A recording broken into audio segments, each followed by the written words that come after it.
Olá, bem-vindo ao canal Livro Aberto. Hoje daremos sequência aos comentários das lições da Escola Bíblica Dominical da editora Betel, falando sobre a lição de número 5, a importância da família para a sociedade. O texto bíblico que o pastor Valdir utilizou para fundamentar esse tema está em Gênesis, capítulo 12, versículos de 1 a 3 e capítulo 22, versículo 18. Foi o polímata brasileiro Rui Barbosa que afirmou que a família é a célula máter da sociedade. Um polímata define uma pessoa que domina muitas áreas do conhecimento com profundidade. Se você for olhar a biografia de Rui Barbosa, você perceberá que ele se destacou em 8 ou 9 áreas com profundidade. Então, por isso, ele é reconhecido e chamado de polímata. E foi ele que disse essa frase: a família é a célula máter da sociedade. De fato, a família é a primeira micro-sociedade da qual nós fazemos parte. Não há dúvida nenhuma de que é muito importante a convivência na família, ou os primeiros momentos de nossas vidas em família. Existem relatos que tratam de pessoas que foram criadas sem famílias. E invariavelmente todas essas pessoas tiveram algum tipo de transtorno. Nenhuma delas cresceu e se desenvolveu de modo saudável em todas as áreas da vida. Um dos mais famosos casos que existe é o Enigma de Casperhausen, que conta a história de um rapaz que foi, logo no começo de sua vida, colocado numa caverna, tratado e, de certa forma, cuidado, mas sem nenhum tipo de relacionamento familiar. Quando ele cresceu e tentou se socializar, ele não conseguiu. Esse é um caso típico de que uma pessoa criada fora do convívio familiar vai ter algum tipo de dificuldade no seu desenvolvimento. Não há dúvida nenhuma. Então, só por esse aspecto já se percebe a importância da família para a sociedade. É a família que tem o papel essencial de incluir o indivíduo em sociedade. Veja, é na família que nós vivemos a maior parte das nossas vidas. Com a nossa família, nós possuímos laços que são indissolúveis. Mesmo que haja desentendimentos, brigas, os laços que nós criamos em família são indissolúveis. Por isso, sem dúvida nenhuma, ela é a instituição, do ponto de vista social, mais importante que existe para o envolvimento de uma pessoa no convívio e no seu pleno desenvolvimento. A família não foi a segunda instituição criada por Deus à toa. Claro que quando Deus criou a família, ele sabia exatamente qual seria o seu papel no desenvolvimento de uma pessoa, na formação de um indivíduo. Veja, é na família que o indivíduo tem o suporte necessário para o seu desenvolvimento, primeiro físico. Sem uma família, o indivíduo não se desenvolve. Aliás, o ser humano, entre os mamíferos, ele é o que é o mais dependente dos seus progenitores. Não tem como ele sobreviver sem a concorrência de seus progenitores. Fisicamente, portanto, socialmente, o indivíduo, para conviver em sociedade, a primeira convivência dele é na família. É na família que ele adquire os mecanismos necessários para o seu pleno envolvimento e desenvolvimento social. Psicologicamente, claro, nenhum indivíduo nasce psicologicamente formado. Ele é formado com o passar do tempo, com seu crescimento físico, com seu crescimento biológico. Ele vai também se desenvolvendo psicologicamente. A família é essencial nesse quesito. Talvez a área mais importante, a vida espiritual de uma pessoa. A espiritualidade de uma pessoa, ela se desenvolve em família. Não há como o indivíduo desenvolver esse tipo de crescimento sem que ele tenha o convívio familiar. É na família, portanto, que o ser humano tem o seu pleno desenvolvimento. Não há como o indivíduo se desenvolver satisfatoriamente em todas as áreas, na formação do seu caráter, na formação de sua personalidade, nos seus relacionamentos, se ele não tiver uma família na qual ele constrói todo esse conjunto que ele vai necessitar para a sua evolução e para o seu convívio em sociedade. Do ponto de vista bíblico, a família tem início com o casamento de um homem e de uma mulher. É o que define a palavra de Deus, a Bíblia. O casamento se realiza, ele se consuma a partir da união entre um homem e uma mulher.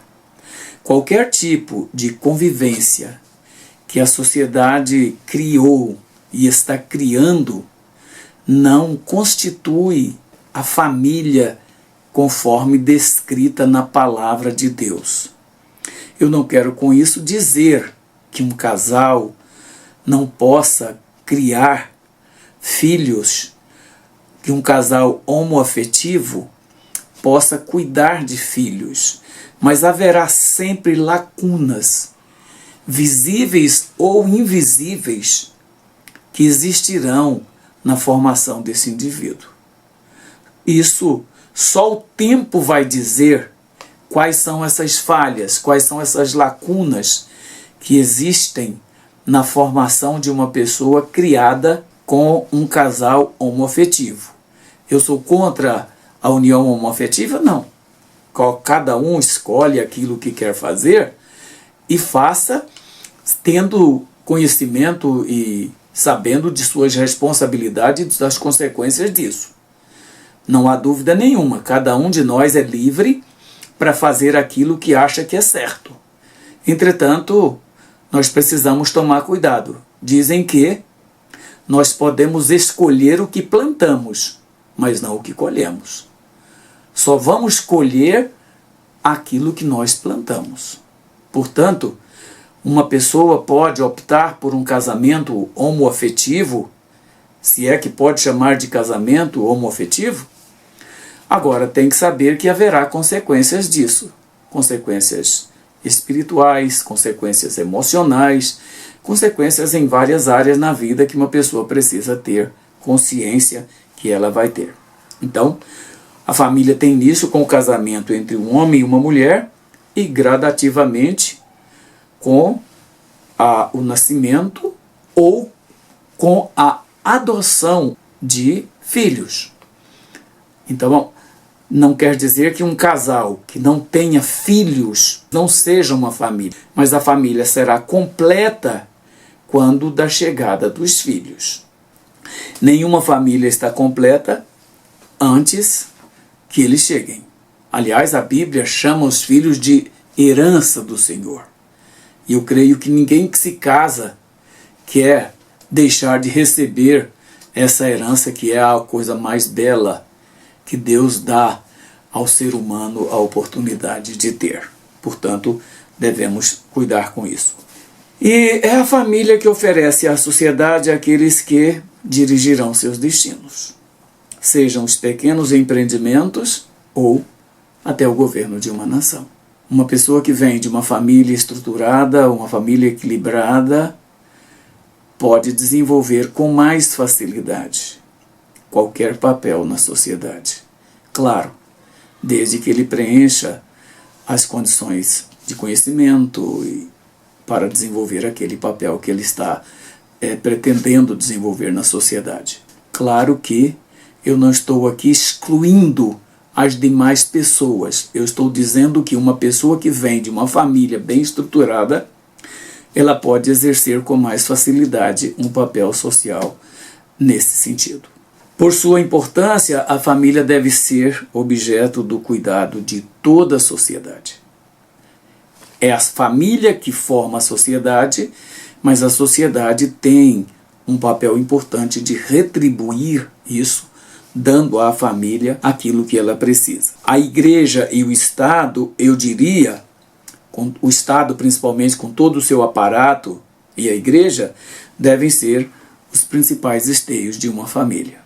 O Estado deveria cuidar da preservação da família. Nós estamos vendo hoje em diversas partes do mundo, e inclusive no Brasil, de forma subliminar às vezes e de forma clara, escancarada em outras ocasiões, uma intenção de minar valores de uma família nuclear constituída. É um erro que o Estado comete, porque ele não tem ideia do dano que ele pode causar a ele próprio se ele destruir aquilo que Rui Barbosa chamou de célula máter da sociedade.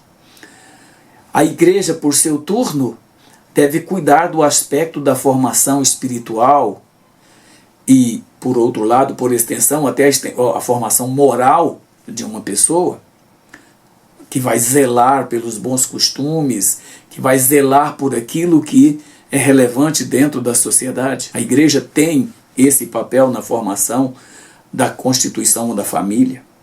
O pastor Valdir ele dividiu essa lição em 4 tópicos.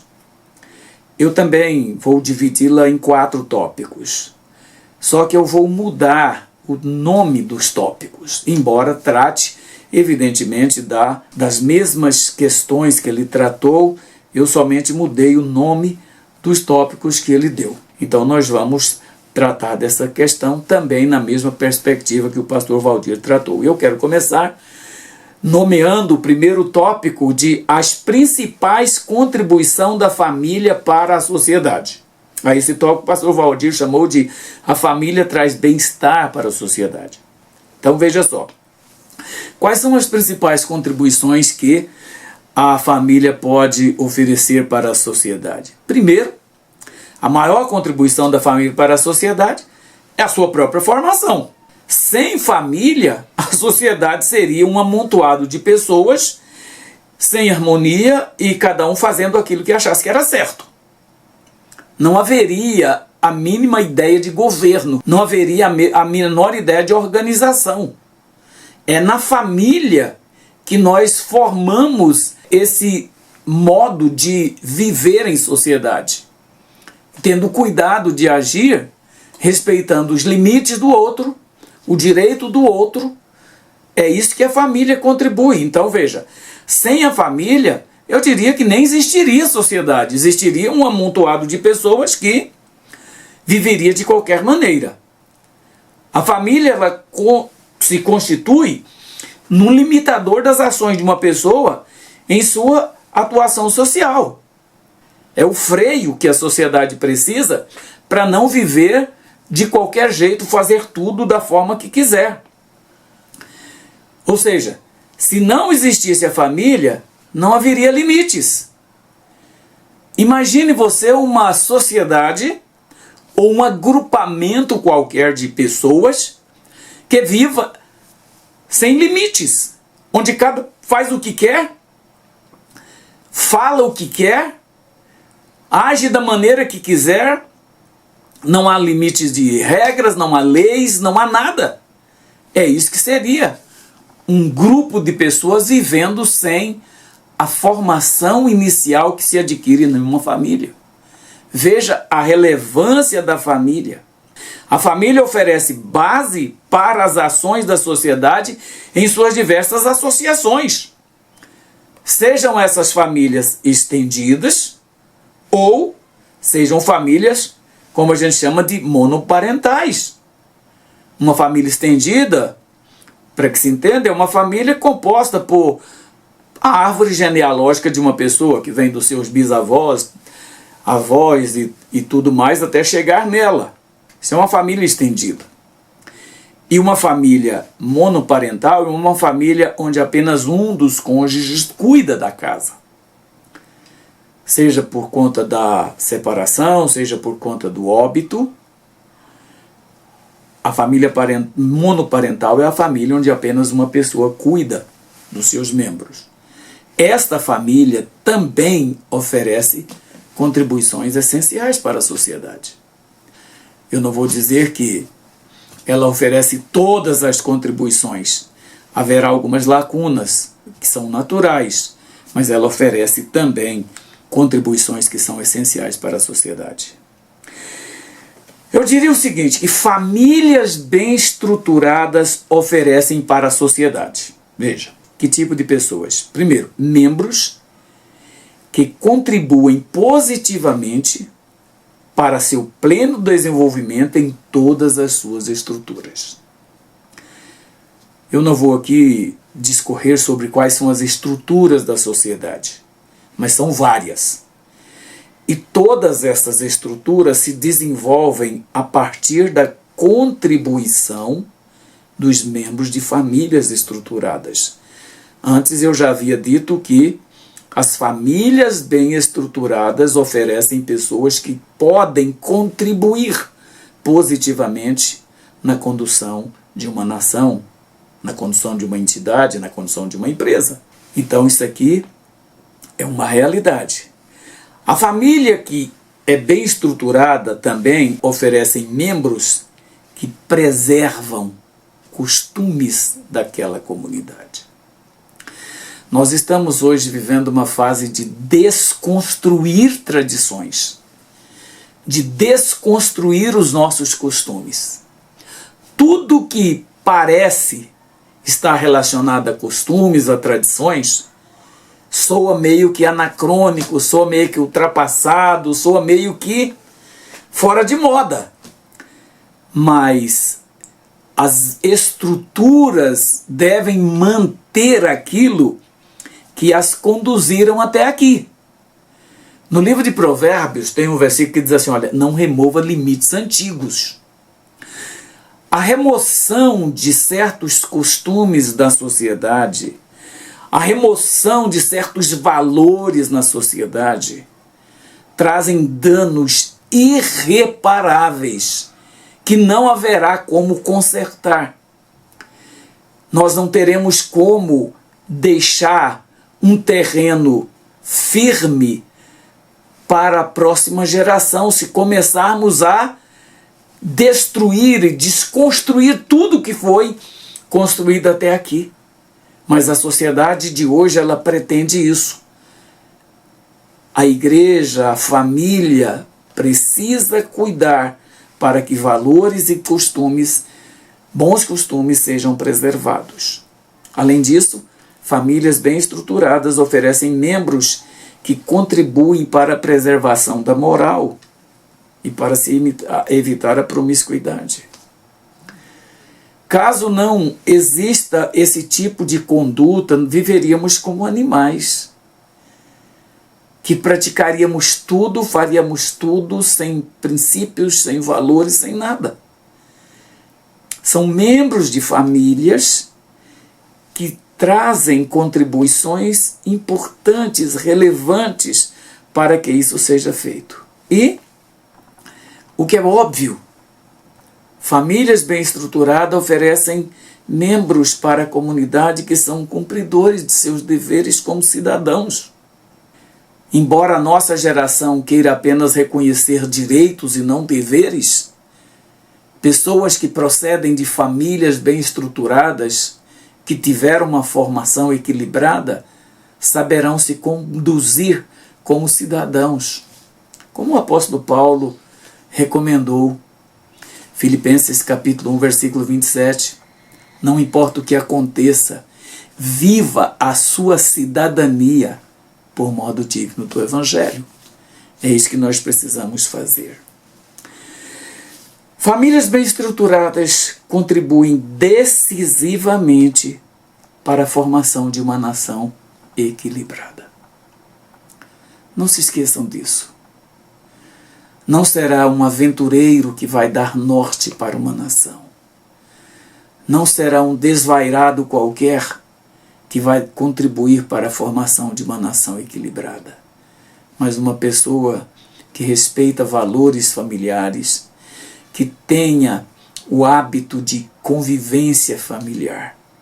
Por fim, são famílias que contribuem para a formação Eu diria que a terceira instituição mais importante seja a própria igreja. São famílias que contribuem para a formação da igreja. Não existe uma igreja se não existir famílias. Por isso eu sempre digo, a obreiros principalmente, a família é mais importante do que a igreja. Você não pode negligenciar a igreja, mas você tem que valorizar muito mais a sua família. Não se esqueça disso. O tópico 2 da nossa lição de hoje fala sobre consequências decorrentes de viver sem o apoio de uma família bem estruturada. O pastor Valdir tratou nesse tópico vivendo em crise por não ter uma família. Eu quero dizer o seguinte, que um dos graves problemas sociais hoje no Brasil é a dependência de drogas, sejam elas lícitas ou ilícitas. O que é uma droga ilícita? São as drogas reconhecidamente proibidas, tanto a comercialização quanto o uso. Essa proibição vem do Estado. Então é a autoridade estatal que proíbe o uso das drogas ilícitas. Elas são um número muito grande, não dá aqui para a gente alistar essas drogas todas, embora existam algumas mais conhecidas, mas são inúmeras as drogas ilícitas que são utilizadas hoje no Brasil. E as drogas lícitas. As drogas lícitas são aquelas que são comercializadas livremente. São remédios que você compra na drogaria, são determinados alimentos que você compra também em lojas específicas, ou as mais conhecidas drogas lícitas que fazem danos irreparáveis ao organismo é o fumo e o álcool. São drogas lícitas, embora o fumo e o álcool não possa ser comercializado para pessoas menores de 18 anos. Quem diz isto é o ECA, que é o Estatuto da Criança e do Adolescente. Caso você queira conhecer mais sobre essa legislação, você pode entrar aí e pegar a Lei 12.546 de 2011, que é o Estatuto da Criança e do Adolescente. Lá você vai ver tudo a respeito de como deve se proceder com relação a adolescentes nesse aspecto. Agora, embora não existam dados que afirmem que a maior parte dos usuários de drogas, sejam elas lícitas ou ilícitas, procedem de família com algum grau de comprometimento, essa informação não é impossível de se obter. Basta que faça-se uma pesquisa cuidadosa, tanto em órgãos estatais quanto em ONGs. Existem muitas possibilidades de você comprovar que pessoas envolvidas com o uso de drogas, elas procedem de famílias com algum grau de comprometimento. Por outro lado, eu não quero dizer, contudo, que pessoas criadas em famílias bem estruturadas não se envolvam com drogas. Eu estaria cometendo um equívoco incrível aqui. Muitas pessoas criadas em famílias muito bem estruturadas se envolvem com drogas. Aí uma pergunta que se faz: filho de crente se envolve com droga? Claro. Claro que se envolve com drogas. Até porque existem muitas famílias nas igrejas que são comprometidas. Tem elevadíssimos graus de problemas. Outro dia, numa reunião, eu ouvi um pastor dar o seguinte testemunho. Uma pessoa, uma autoridade policial, foi fazer uma palestra na igreja e disse que de cada 10 ocorrências que ela sai para atender de agressões dentro de casa, 6 delas são de famílias evangélicas. Isso é absurdo, mas ocorre. Então você pergunta, quer dizer então que filhos de crente podem se envolver com droga? Pode e infelizmente se envolvem. O fato de ser crente não está imune ao envolvimento com drogas ou com qualquer outro tipo de crime, que a gente precisa ter muito cuidado. Há alguns anos eu ouvi um testemunho que me deixou muito, mas muito assustado. Uma pessoa a quem eu acredito toda a confiança possível deu o seguinte depoimento: mais de 70% dos presos do complexo de Bangu 1 e 2 no Rio de Janeiro, mais de 70%, ouça isso, dos presos no complexo de Bangu 1 e 2 no Rio de Janeiro procedem de famílias evangélicas. Imagina isso. Eu tive a oportunidade de fazer um trabalho na Papuda há alguns anos, no pátio 1 da Papuda, um dos pátios mais comprometidos, mais perigosos, onde estão os presos de maior periculosidade na Papuda. Era naquela época, não sei se ainda é o pátio 1, o pátio onde ficam aqueles que têm esse tipo de condenação. Mas ali, fazendo um trabalho pela igreja que eu servia na época,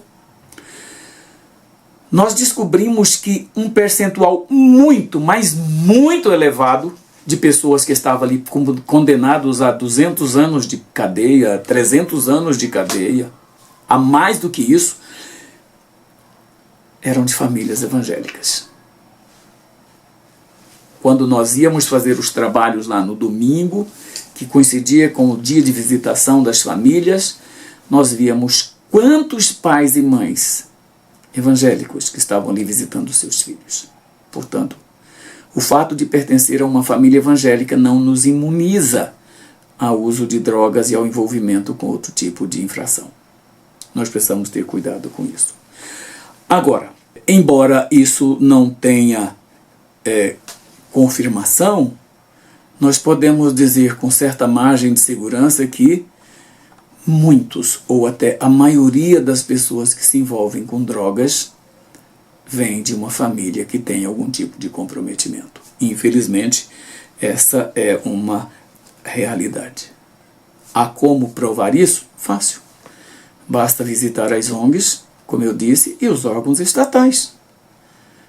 O setor de prevenção ao uso de entorpecentes do Ministério da Justiça, por exemplo, é uma fonte que você pode consultar. Então existe esse cuidado. Agora, embora nem sempre, como eu estava dizendo, estar numa família bem estruturada seja garantia de que não haverá envolvimento com drogas. Elas podem contribuir muito para evitar isso, não tenha dúvida. Mas não impede. Às vezes ocorre. Pessoas são independentes. Cada um de nós tem uma personalidade, cada um de nós tem um caráter, cada um de nós tem uma maneira de ver a vida, e isso é possível acontecer. Agora veja, é na família que o indivíduo acometido por qualquer tipo de doença pode ter o apoio necessário para a sua plena recuperação. É na família. É na família onde ocorre a principal ajuda para a recuperação de uma pessoa que está comprometida com algum tipo de uso de drogas.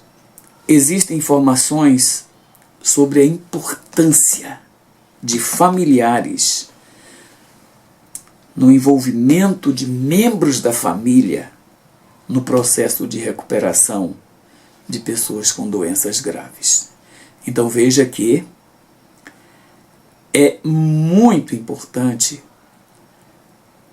a convivência familiar, o crescimento de uma pessoa numa família. Porque, olha só, o fato de uma pessoa estar doente e o apoio da família ser relevante, isso é absolutamente importante para você perceber.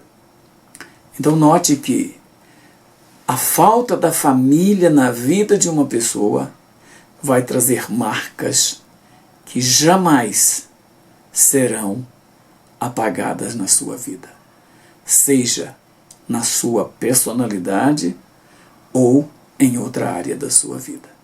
Mas com certeza vai trazer marcas muito profundas. E o terceiro tópico da nossa lição de hoje é a responsabilidade de cada um de seus membros uns com os outros. O pastor Valdir chamou isso de a família cuida da saúde dos seus membros. Eu achei interessante. Não há dúvidas de que o principal papel da família é o cuidado com seus próprios membros. Não adianta nada a gente trabalhar muito em prol dos outros e esquecer os nossos. Não é apenas em momentos de doenças que nós precisamos cuidar, mas qualquer outro tipo de evento, de possibilidade ou de uma intercorrência qualquer, nós precisamos cuidar. Nós precisamos cuidar dos nossos familiares. Até algum tempo atrás, nós chamávamos no Brasil algumas pessoas na família de ovelha negra. Mas é essa pessoa que nós precisamos cuidar. É essa pessoa que nós precisamos tratar com mais cuidado. Porque é ali que está talvez o foco de algum problema na família e que nós precisamos tratar. Aliás, isso é tão importante, o cuidado que nós precisamos ter com os membros da nossa família, que o apóstolo Paulo disse a Timóteo, na primeira carta, capítulo 5, versículo 8, que quem não cuida dos seus, daqueles da sua casa, negou a fé e é pior do que um infiel. Imagine você estar na igreja, membro da igreja, participando da ceia, cuidando lá, inclusive de afazeres na igreja, talvez até como obreiro, e ser tido como um pior do que um infiel, porque você não cuida dos seus, da sua família. Irmãos, uma coisa que nós precisamos sempre ter preocupação é como os nossos estão. Eu não estou querendo dizer com isso que nós somos responsáveis por levar e manter os membros da nossa família na igreja. Não. Isso vai depender de cada um, a escolha que cada um fizer. Eu conheço pais dedicadíssimos que cuidaram de seus filhos da forma mais completa possível e hoje eles estão fora da igreja. Agora, isso não nos isenta de ter responsabilidade de orar, de interceder, de falar, de orientar, de ajudar em todas as situações em que nós tivermos possibilidade. Precisamos falar, precisamos alertar. Olha, você está vivendo do jeito que você quer, mas você está errado, você está correndo um sério risco. Você tem que saber disso. Então nós precisamos tomar cuidado com isso. Por exemplo, a família que decide o modo de tratamento de um paciente em estado grave. Tal é a responsabilidade no cuidado de uns para com os outros. Quando meu irmão estava na UTI, nós fomos chamados lá. O hospital chamou um membro da família para assinar uma autorização para um procedimento nele. Sem essa autorização da família, o procedimento não seria feito. E eu, infelizmente, fui ao hospital, é uma experiência desagradabilíssima, mas eu fui ao hospital para assinar a autorização para eles procederem àquele tratamento. E aí a orientação que eu tive do pessoal do hospital foi a seguinte: se o senhor não autorizar esse procedimento, ele fatalmente irá a óbito logo. Veja como somos responsáveis por nossos parentes, por pessoas da nossa família. Eu diria que cabe à família cuidar dos básicos em pelo menos 3 áreas de nossas vidas. Primeiro, saúde física. A saúde, a segurança nossa é essencial e a família deve contribuir para isso. Cuidados na alimentação, cuidado com remédios, cuidado com segurança, cuidado com aquilo que é ligado ao físico. A família é responsável. Sejam essas pessoas crianças ou não, nós somos responsáveis. A segunda área que eu diria que nós somos responsáveis é com saúde mental. Irmãos, se nós não cuidarmos da saúde mental dos nossos, corremos um sério risco de ter problemas graves. Ansiedades, depressão, síndromes, não sei quantas que existem.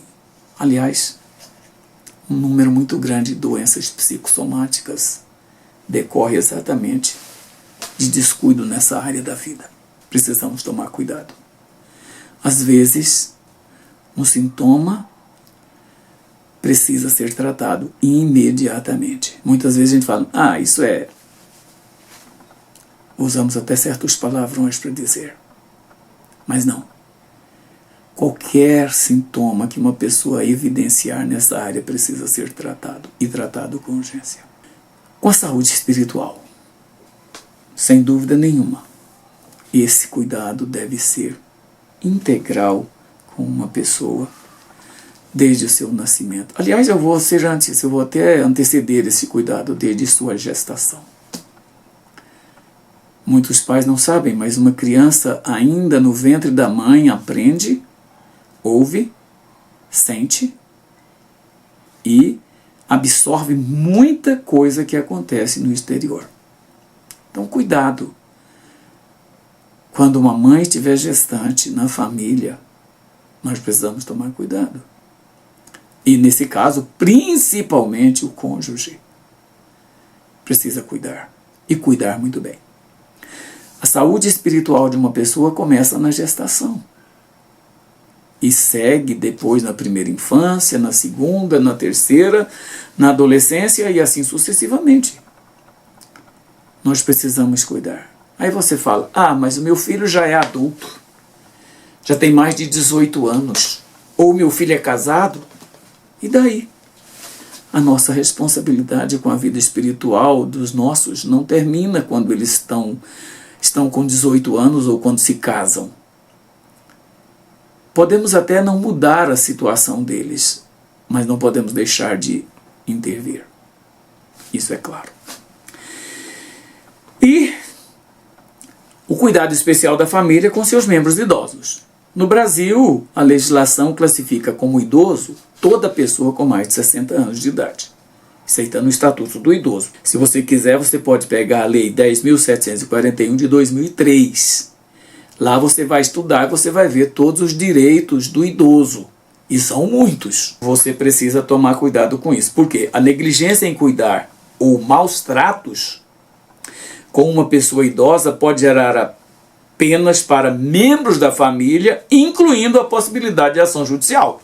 Então isso não é brincadeira, o estatuto está aí, você deve conhecer. Se você tem alguém na sua casa que está com essa idade e que está incluído nessa faixa etária acima de 60 anos, você precisa saber qual é a sua responsabilidade no cuidado com ele. Sejam seus pais, sejam outro tipo de parente que está ali. A legislação não diz que é só os pais que nós devemos cuidar, mas todos os idosos.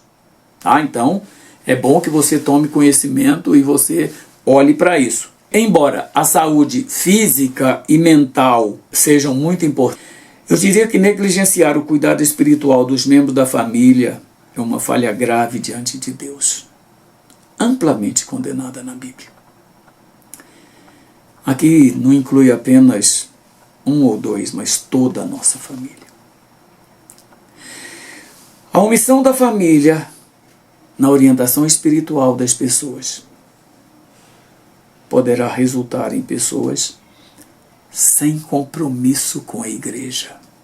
Estamos vivendo uma geração de desigrejados. Isso não é causa, é consequência. É consequência de erros que nós estamos cometendo e que estamos levando essa geração a se tornar uma geração de desigrejados. Eu fiz um trabalho em 2020, eu concluí um trabalho, e o levantamento que eu fiz naquela época já apontava aproximadamente 14 milhões de evangélicos desigrejados no Brasil. Isso é um número altíssimo, é um número preocupante. E de onde vem esse problema todo? Da falta de cuidado nosso, daquilo que nós deveríamos fazer. Portanto, nós temos que ter cuidado com os nossos, com os idosos, porque a lei os protege e nos obriga a cuidar deles. Com os filhos, porque são a herança do Senhor e nós precisamos cuidar deles. E com a nossa família como um todo. Eu quero encerrar esse comentário falando sobre algumas aplicações que eu gostaria de deixar para você meditar nessa lição. Primeiro, a família não foi a segunda instituição criada por Deus à toa. Com ela, Deus estava dando ao homem o suporte necessário para que pudesse se formar de maneira plena. Então, família é algo absolutamente importante. Segundo, a família tem início com o casamento entre um homem e uma mulher. Eu disse isso no início do nosso comentário. E ela vai aumentando gradativamente com o nascimento e ou adoção de filhos. Os filhos a quem adotamos têm direitos iguais aos filhos que nós geramos e devem ser tratados como tais. A família, portanto, é completa quando tem o casal e os filhos. E eu quero ainda repetir para você não esquecer, famílias bem estruturadas oferecem para a sociedade, primeiro, membros que contribuem positivamente para seu pleno desenvolvimento em todas as suas divisões e estruturas.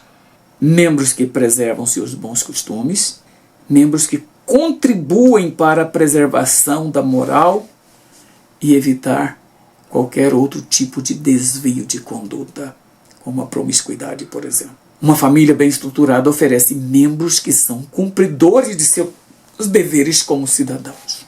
E quarto, a vida de uma pessoa sem o suporte da família pode trazer sérias consequências e até comprometimento na formação de seu caráter e sua personalidade.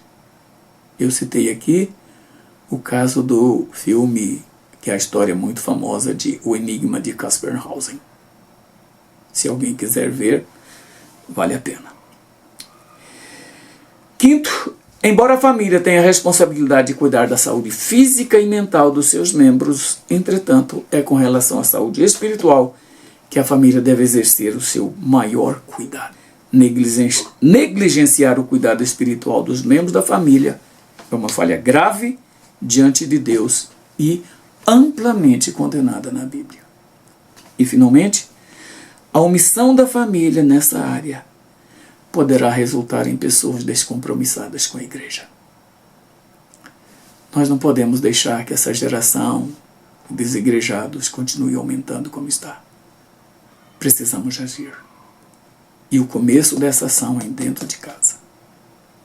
Que Deus te abençoe, que seus alunos e você sejam ricamente abençoados com esta lição.